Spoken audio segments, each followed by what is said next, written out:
السلام علیکم ورحمۃ اللہ وبرکاتہ۔ سب سے افضل ذکر کون سا ہے اور ہمیں کون سا ذکر کرنا چاہیے، اور لا الہ الا اللہ کی فضیلت کیا ہے؟ جو اسے پڑھتا ہے اور کثرت کے ساتھ پڑھتا ہے، اللہ تبارک و تعالیٰ کی طرف سے اس کے لیے کیا انعامات ہے، اللہ تبارک و تعالیٰ اسے کن انعامات سے نوازے گا۔ آئیے لا الہ الا اللہ کی فضیلت کو سمجھتے ہیں۔ میں آپ کے سامنے 10 حدیث مبارکہ رکھوں گا کہ جس سے آپ کو اس لا الہ الا اللہ یہ جو کلمہ ہے اس کی اہمیت کا علم ہوگا، اس کی فضیلت کا علم ہوگا، اور اس سے حاصل ہونے والی جو برکتیں ہیں اس کے پڑھنے پر اللہ تبارک و تعالیٰ وہ ہمیں عطا فرمائے گا۔ دیکھیں، سب سے پہلے حدیث مبارکہ ہے کہ نبی اکرم صلی اللہ علیہ وسلم نے ارشاد فرمایا کہ سب سے افضل ذکر لا الہ الا اللہ ہے، یعنی سب اذکار میں جتنے بھی اذکار ہیں ان تمام کے اندر سب سے افضل ذکر لا الہ الا اللہ ہے۔ دوسری حدیث مبارکہ ہے کہ رسول اللہ صلی اللہ علیہ وسلم نے ارشاد فرمایا لا الہ الا اللہ یہ جنت کی کنجی ہے، یعنی جنت کی چابی ہے۔ یہ کلمہ جنت کے دروازے کھولنے والا ہے، بغیر اس کے کوئی جنت میں داخل نہیں ہو سکتا۔ یعنی جس نے کلمہ نہیں پڑھا، جس نے لا الہ الا اللہ محمد الرسول اللہ صلی اللہ علیہ وسلم اس کا اقرار نہیں کیا تو وہ جنت میں داخل نہیں ہوگا، نہ دل سے نہ زبان۔ جس نے کلمہ لا الہ الا اللہ نہیں پڑھا وہ جنت میں داخل نہیں ہوگا۔ تو 2 حدیث ہمارے سامنے آ گئی۔ تیسری حدیث مبارکہ ہے رسول اللہ صلی اللہ علیہ وسلم نے ارشاد فرمایا جو شخص اخلاص کے ساتھ لا الہ الا اللہ کہے اس کے لیے جنت واجب ہو گئی۔ کتنی بہترین فضیلت ہے کہ جس نے اخلاص کے ساتھ، یعنی صرف اور صرف اپنے اللہ کی رضا کے لیے اور اللہ کو خوش کرنے کے لیے کہ اللہ میں تیرا بندہ ہوں اور تو میرا خدا ہے، تو میرا رب ہے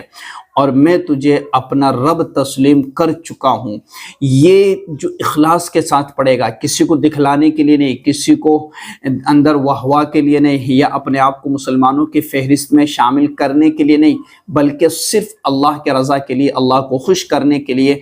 اور اللہ کو راضی کرنے کے لیے جس نے کلمہ لا الہ الا اللہ پڑھا اس کے لیے جنت واجب ہو چکی۔ یہ حدیث ہے اور حضور اکرم صلی اللہ علیہ وسلم کا فرمان ہے۔ اسی طریقے سے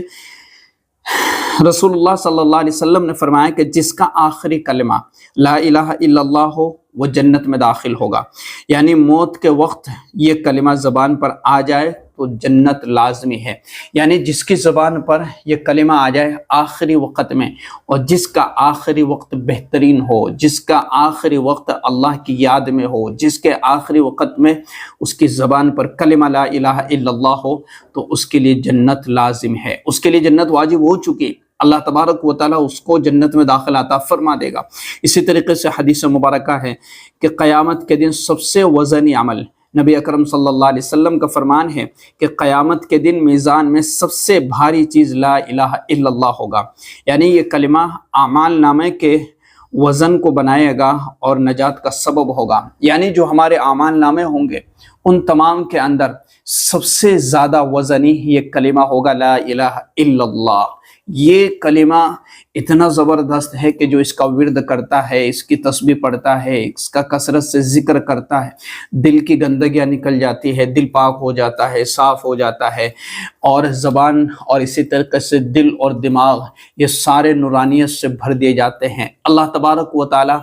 دنیاوی حالات کو بہتر کر دیتا ہے، آخرت کو بہتر کر دیتا ہے۔ اللہ تبارک و تعالیٰ دنیا اور آخرت کو بنا دیتا ہے، اور دنیا کی محبت دل سے نکال کر اللہ اپنی محبت دل میں ڈال دیتا ہے۔ تو اس کلمے کا ورد رکھے، اس کلمے کی تسبیح پڑھا کرے، صبح کے وقت میں، شام کے وقت میں ایک ایک تسبیح مکمل کرنے کی کوشش کرے۔ لا الہ الا اللہ، لا الہ الا اللہ محمد الرسول اللہ صلی اللہ علیہ وسلم۔ یہ جو تسبیح ہے لا الہ الا اللہ کی، اس لا الہ الا اللہ کی تسبیح کو مکمل کرنے کی کوشش کرے کہ ہماری ایک تسبیح روزانہ اللہ کے ذکر کی مکمل ہو، کیونکہ یہ افضل ذکر ہے اور تمام اذکار میں، تمام ذکروں میں سب سے افضل اسے قرار دیا گیا ہے، اور قیامت کے دن سب سے وزنی ہوگا یہ اعمال نامے میں۔ اسی طریقے سے رسول اللہ صلی اللہ علیہ وسلم نے فرمایا کہ اللہ تعالیٰ اس پر جہنم حرام کر دیتا ہے جو لا الہ الا اللہ کہے اور اسی پر مرے۔ یعنی جس نے لا الہ الا اللہ پڑھا اخلاص کے ساتھ اور اپنی پوری زندگی کے اندر اللہ تبارک و تعالیٰ کے حکموں پر عمل کرتا رہا اور لا الہ الا اللہ کے تمام تقاضوں کو وہ مکمل کرتا رہا، یعنی اللہ کے علاوہ اس نے کبھی کسی کو شریک نہیں ٹھہرایا، اللہ سے اپنا اعتماد، اپنا یقین بنائے رکھا اور اللہ ہی سے اس نے اپنا تعلق جوڑے رکھا، اللہ کے علاوہ کسی کو نہ خدا تسلیم کیا، نہ کسی کو معبود بنایا اور نہ کسی سے کسی چیز کی امید اور یقین رکھا، بلکہ صرف اور صرف اللہ کی ذات کے ساتھ اپنا تعلق بنا کر اسی سے امیدیں لگانا اور اسی سے یقین رکھنا، یہ اس کی زندگی کا اہم حصہ اور عمل رہا، تو یقیناً اللہ تبارک و تعالیٰ اس شخص پر جو ہے جہنم کو حرام کر دے گا، کہ یہ وہ بندہ ہے کہ جس نے ایمان پر زندگی گزاری ہے اور آخری وقت میں بھی یہ ایمان ہی پر جمع رہا، تو اللہ اس پر جہنم کو حرام کر دیں گے۔ اسی طریقے سے نبی صلی اللہ علیہ وسلم نے ارشاد فرمایا کہ ایمان کے 70 سے زیادہ شعبے ہیں، سب سے اعلیٰ کلمہ لا الہ الا اللہ ہے۔ اسی طریقے سے رسول اللہ صلی اللہ علیہ وسلم نے فرمایا کہ لا الہ الا اللہ کہنا اللہ کے علاوہ سب کو جھٹلاتا ہے، یہ کلمہ شرک کو ختم کرتا ہے۔ لا الہ الا اللہ، نہیں ہے کوئی معبود، نہیں ہے کوئی خدا سوائے اللہ کے، یعنی اللہ ہی خدا ہے اور اللہ ہی وہ ذات ہے کہ جو انسانی زندگی کے تمام ضروریات کو پورا کرنے والا ہے، جس کے قبضے میں اور جس کے قبضے قدرت میں ہر چیز ہے، ہر چیز اس کے قبضے قدرت میں ہے اور وہ ہر چیز پر قادر ہے اور وہی ہر چیز عطا کرنے پر قادر ہے، وہی ہر چیز عطا کرنے والا ہے۔ تو یہ عقیدہ